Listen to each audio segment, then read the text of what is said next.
The sign says it all, closed for the day. This after the bank was robbed just an hour after opening, and now police need your help in searching for the robbers. Heartbreaking situation here in South Boston where police are investigating an accident that took place about an hour ago. A woman was struck. Very little is known, however, we do know that she was taken to a Boston area hospital. We will have more information as it becomes available. Reporting in South Boston, I'm Tyler Simpson for 7 News. After years of planning, the Ronnie Burlak Center at Burke Mountain Academy is near completion.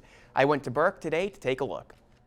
Conversation went something like this: enough with the outdoor gym, we need an indoor space.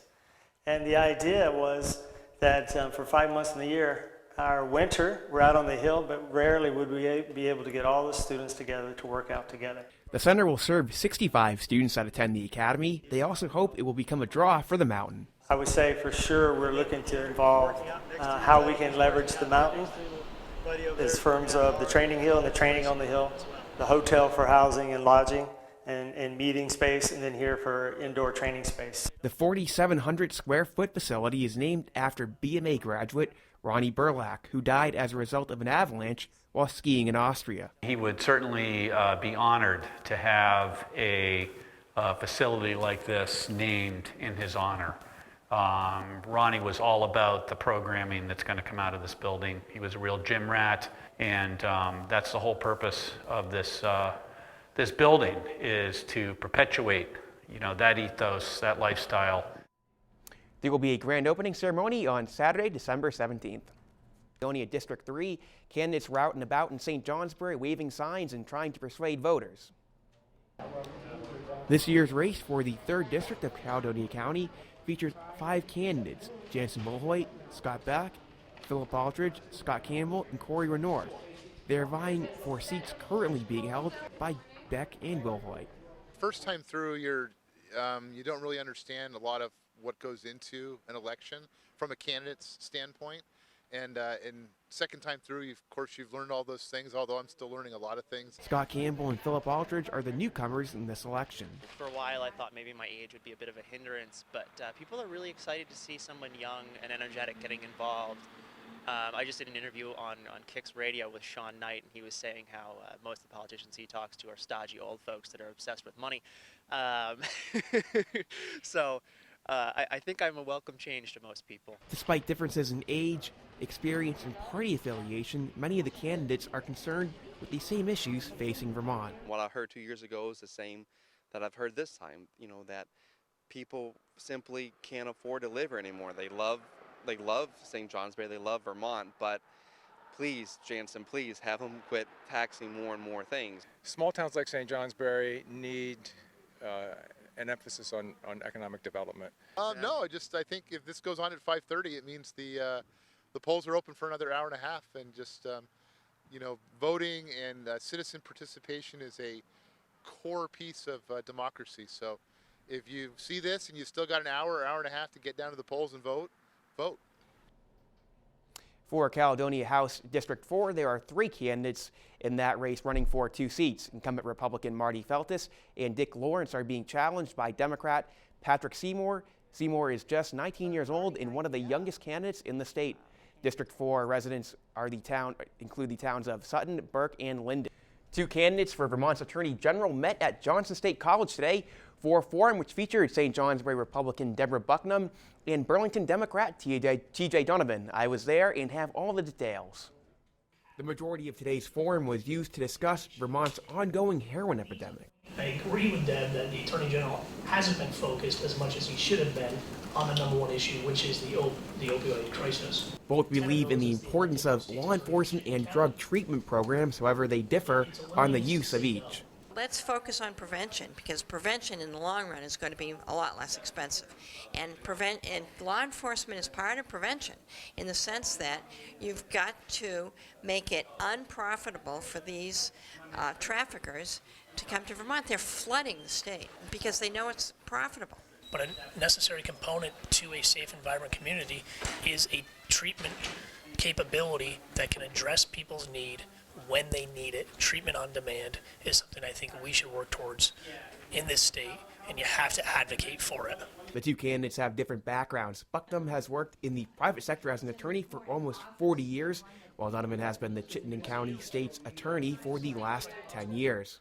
Being that prosecutor day in and day out, fighting for victims, keeping the community safe, looking at innovative and creative approaches to our public safety, I think that's what distinguished me from my opponent. Frankly, because we've had this discussion, he's come around to agree that we do need some prevention as well, which would include law enforcement. But I think my emphasis is stronger in that area.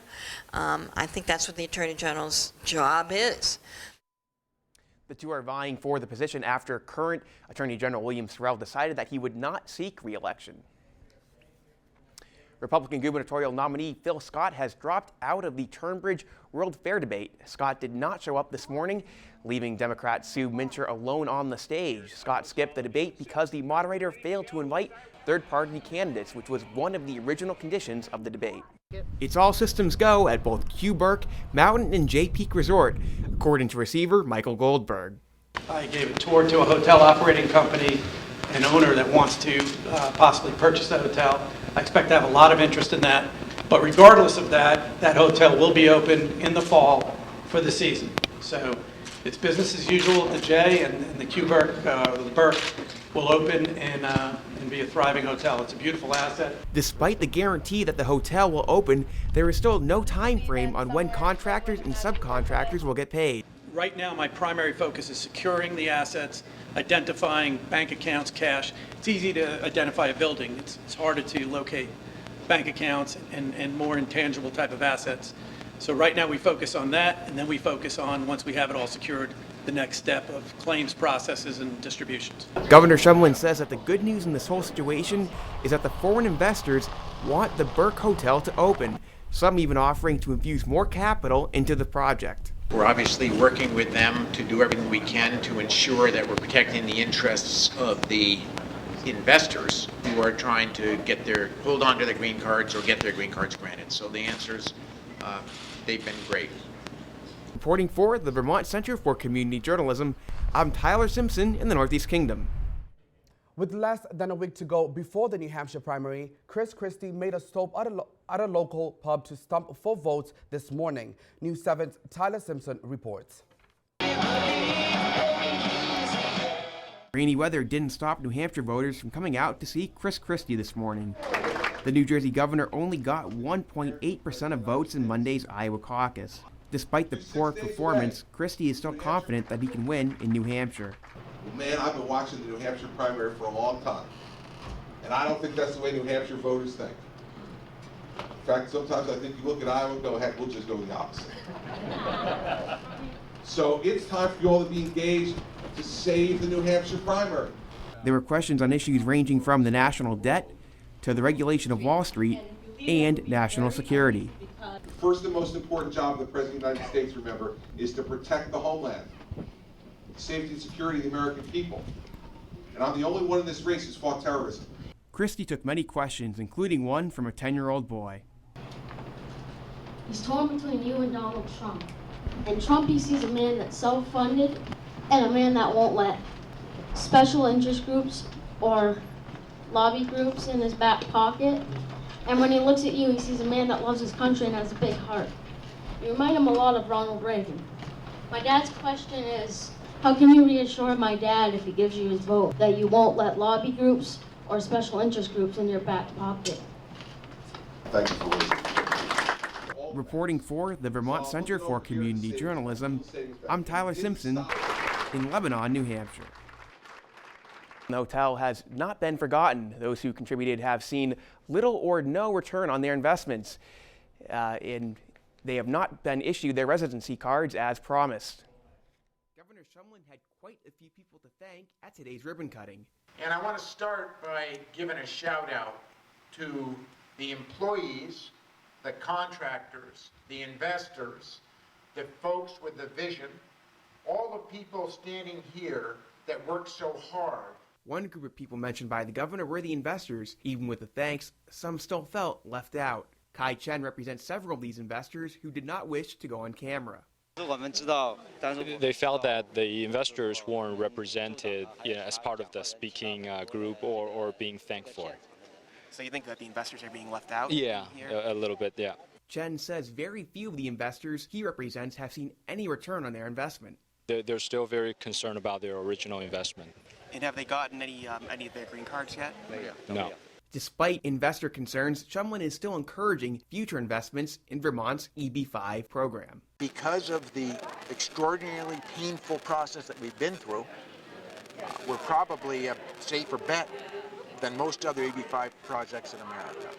We got burned once, we won't get burned twice. Shumlin defends himself, saying that without actions he and Michael Goldberg, the receiver, took, the Burke Hotel would be an empty hole.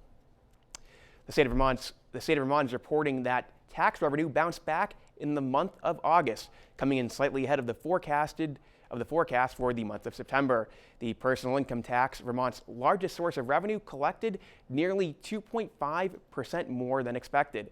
And the corporate income tax came in nearly 8% ahead of its forecast for the month. The state general fund, however, is still short of its target for the first 2 months of the fiscal year. This arrest is a follow-up to a News 7 story that aired last Friday.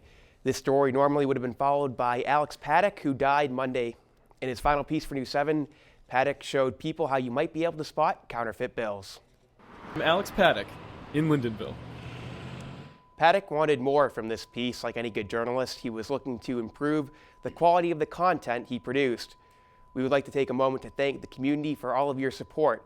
This has not been an easy time for us, but your comments, thoughts, and prayers have helped us to keep moving forward. His wake will be Friday afternoon at 4 in Lakeville, Massachusetts, and his funeral service will be Saturday at 10 in Middleborough.